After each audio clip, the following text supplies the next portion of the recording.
Any यश की photo खींच रही थी। यश तेरा बीएफ है क्या? बीएफ नहीं है, लेकिन यश का आज बर्थडे है। थोड़ी देर बाद यश शाम को पार्टी के लिए सब आ जाना। एनी फटाफट तैयार होकर यश के घर पहुंची। यश तुम्हारे वॉशरूम में ये लिपस्टिक किसकी है? वो मेरी प्रेमिका की है। एनी हैरान, किसकी? अरे सॉरी वो मेरी फ्रेंड की है। फिर एनी को अलमारी में यश की शर्ट मिलती है। यश ये क्या ड्रामा है? बस करो एनी, सबके सामने बात क्लियर कर देता हूँ। यश ने सबके सामने कहा, सुन लो मैं एनी से प्यार करता हूँ। एनी मुस्कुराकर, क्या सच में? यश इधर आओ, अब छुप छुप कर तड़पने का मन नहीं करता। मैं एनी हूँ, मैं अपनी क्लास की टॉपर हूँ, थोड़ी गुस्सैल भी, लेकिन दिल की बुरी बिल्कुल नहीं। आज जब मैं स्कूल पहुँची तो सर ने मुझे जिनी के पास बैठने को कहा। मैं चुपचाप जाकर उसके बगल में बैठ गई, लेकिन तभी मैंने देखा कि कुछ लोग जिनी को बहुत परेशान कर रहे थे। मुझे ये बिल्कुल भी अच्छा नहीं लगा। बस बहुत हुआ, मैंने गुस्से में कहा और जिनी को उन लोगों से बचा लिया। उस दिन के बाद मैं और जिनी बहुत अच्छे दोस्त बन गए। हम दोनों ने कॉलेज में खूब मस्ती की, ढेर सारे यादगार पल बिताए। लेकिन फिर एक दिन जिनी पर चोरी का झूठा आरोप लगा दिया गया। सभी लोग उसे टॉर्चर करने लगे, बार बार बोलने लगे, चोर चोर। बेचारी जिनी रोती रही, समझाती रही, मैंने चोरी नहीं की है और तभी मैं आई। अब देखो मैं क्या करती हूँ। मैंने कहा, मैंने जिनी को गाने सुनने को कहा ताकि वो परेशान न हो, और फिर उन सबको ऐसा सबक सिखाया कि कोई भी किसी पर झूठा इल्जाम लगाने की हिम्मत न करे। लेकिन इसकी सजा मिली, मुझे कॉलेज से निकाल दिया गया और जिनी का एडमिशन किसी और स्कूल में हो गया। अब हम अलग हो गए थे। फिर एक दिन मैंने दूर से जिनी को देखा और जोर से आवाज लगाई, जिनी मैं आ गई। दोस्तों आपको हमारी दोस्ती कैसी लगी?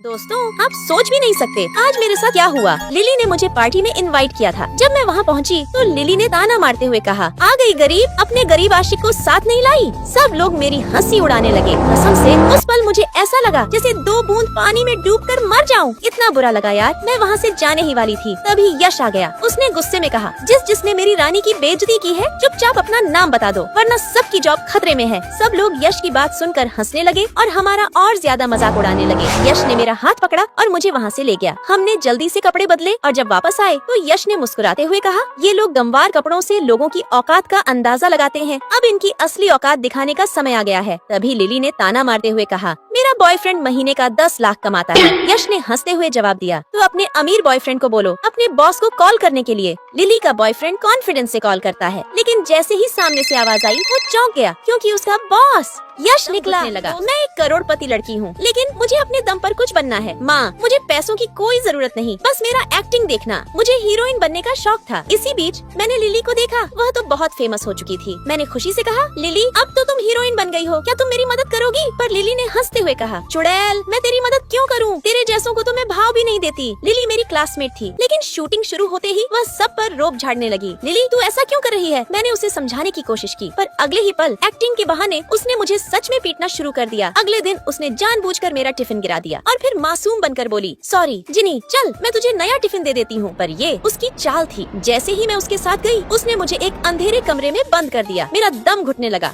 हम स्कूल के सबसे शरारती लड़के थे। जब भी कोई नया टीचर आता हम उसके साथ प्रैंक करते और उसे परेशान कर देते। एक दिन हमारी क्लास में नई मैडम आई। जैसे ही वो अंदर आई हम सबने पानी फेंकने की प्लानिंग कर ली, लेकिन मैडम छाता लेकर आई और पानी से बच गयी। हमने कहा, मैडम आज तक कोई टीचर हमसे बचा नहीं है। जैसे ही वो कुर्सी पर बैठी धड़ाम वो जमीन पर गिर गयी। हम सब जोर से हंसने लगे, लेकिन मैडम गुस्सा नहीं हुई, बल्कि उन्होंने कहा, आज मेरा पहला दिन है इसलिए मैं तुम्हें नहीं पढ़ाऊंगी, आज हम सिर्फ खेलेंगे। हम हैरान रह गए। पहली बार कोई टीचर हमारी शरारतों पर नाराज नहीं हुई। हमने खूब मस्ती की, लेकिन फिर हेडमास्टर को यह सब पता चल गया। उन्होंने मैडम को स्कूल से निकाल दिया। जब मैडम जा रही थी उन्होंने कहा, बच्चों अगर मुझसे कोई गलती हुई हो तो माफ कर देना, मैं चाहती हूँ कि तुम हमेशा खुश रहो। हम सब रोने लगे। हमारी सबसे प्यारी टीचर हमें छोड़कर जा रही थी। हमारी आंखों में आंसू थे। आज पहली बार हमें अपनी शरारतों पर अफसोस हो रहा था। मैडम ने आखिरी बार हमारी ओर देखा और आंसू छुपाते हुए चली गयी। हम बस उन्हें जाते हुए देखते रहे, लेकिन कुछ भी नहीं कर सके। दोस्तों आप सोच भी नहीं सकते आज मेरे साथ क्या हुआ। चलो बताती हूँ। हम सब गेम खेल रहे थे, तभी तयन आ गया और बोला, चलो पलक न झपकाने वाला गेम खेलते हैं। मैंने कहा, यार मैं इसके साथ नहीं खेल सकती, प्लीज समझो। लेकिन वो छिछोरे मानते ही नहीं थे। मजबूरी में मुझे भी खेलना पड़ा। जैसे ही मैंने तयान की आंखों में देखा मेरी हार्ट बीट तेजी से बढ़ने लगी और बढ़ते बढ़ते सीधी सेंचुरी पार कर गई। सब कहने लगे, तेरी हार्ट बीट इतनी तेज क्यों हो रही है? मैं मन ही मन बोली, मैं पहले ही कह रही थी। तभी गलती से बोतल तयान के फोन पर गिर गई। मैंने कहा, सॉरी मैं अभी साफ कर देती हूँ। जैसे ही मैंने उसका फोन उठाया उसमें हमारी कॉलेज वाली फोटो लगी थी। मैं हैरान रह गई और फिर मैंने भी अपना फोन निकाला, उसमें भी वही फोटो थी। इसका मतलब वो भी मुझसे प्यार करता है। फिर तयान ने मुझे प्रपोज कर दिया और मैं शर्म से लाल हो गई।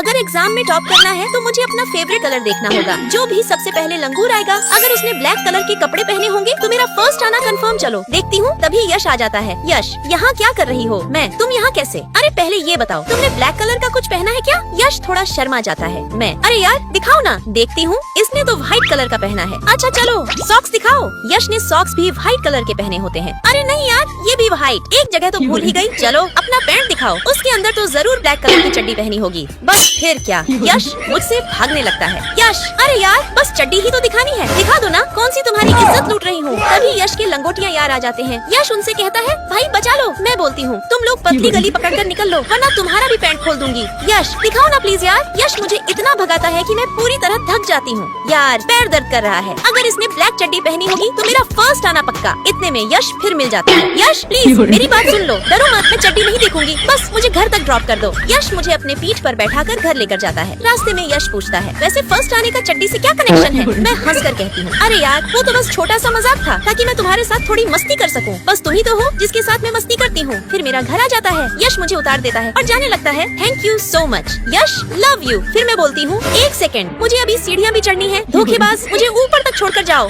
पीरियड आने के कारण मेरे पेट में बहुत तेज दर्द था। तभी मुझे याद आया कैसे यश मेरा ख्याल रखता था जब मेरी तबीयत खराब होती थी, और जब यश शरारत करता था तो कैसे मैं उसके कान पकड़कर उसे डांटती थी। और जब हम खाने साथ बैठते थे तो हम कितनी आपस में बातें किया करते थे, एक दूसरे को हंसाते थे। और आज यश मेरी तबीयत खराब में मेरे पास नहीं है, ये सोचकर मुझे रोना आ रहा है। काश वह मेरे पास होता, मुझे प्यार करता। तभी यश अंदर आता। उसे आते देख मैं सोने का नाटक करने लगती, कहीं उसे पता न चला जाए। और तभी वह मेरे पास आकर मुझे हक करके सो जाता। मैंने सोचा इसकी भैंस की यश को कैसे पता कि मेरे पेट में दर्द है। मैंने सोचा यश मुझसे गुस्सा नहीं है, मैं ही उसको बेकार में डांट दी थी। यश तो मुझसे बहुत प्यार करता है। मैंने कहा, क्यों आए हो मेरे पास? चलो जाओ, मैं तुम्हें माफ करने वाली नहीं हूँ, समझे? मैंने कहा, अभी के लिए माफ कर रही हूँ, आगे से ध्यान रखना, समझे? नहीं तो फिर से मुर्गा बना दूंगी।